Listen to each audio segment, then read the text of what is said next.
Welcome to our weekly wellness education session. Since it's the month of love, we're going to talk about love. However, we are not going to talk about romantic love. We are going to talk about the most important love of all, and that is self-love.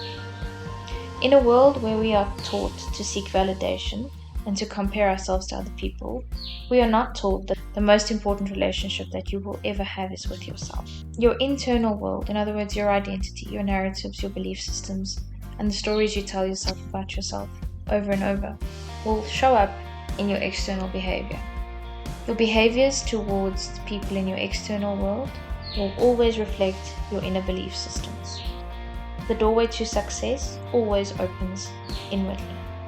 I often see in the coaching that I do, we will get people to a space where they will get the results they need, but the results are not sustainable, and as a result of it, they self-sabotage and it all comes tearing down. So for us to truly show up as our best versions of ourselves, we need to address the internal world.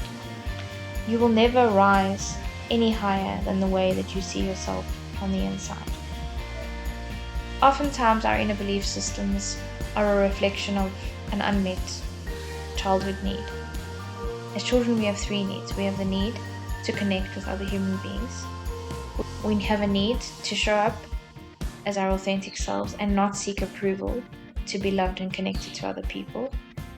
And we have a need to be able to show and express our emotions without having to suppress them.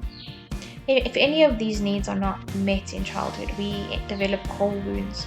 And most of us, just because our parents didn't know any better, have a core wound somewhere in our belief system that we are not enough. So for us to be able to build our inner warrior and to find the strongest versions of ourselves, we need to develop our relationship with ourselves. So here are some strategies on how to develop self-love. The first one is to honor your uniqueness. You are a unique soul. Nobody is youer than you. Honor your journey, honor your growth, honor the progress that you've made throughout your life.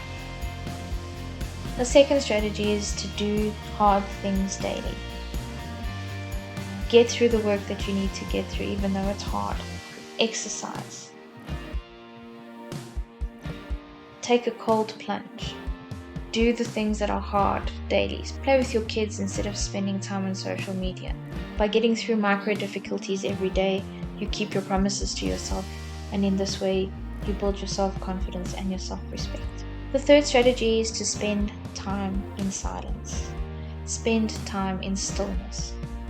Connect back to yourself. You are not the belief systems that you have. You are not your fears. When we go quiet, we connect back to our soul self. The self where our inner power lives, where our inner greatness lives. The space where our strength lies. And the fourth and final strategy is to be of service to others. When we help others and when we serve others, we leave an impact. And it is through this greatness that we learn to see our inner beauty and our inner strength and our inner value. Commit to leaving an impact in the world.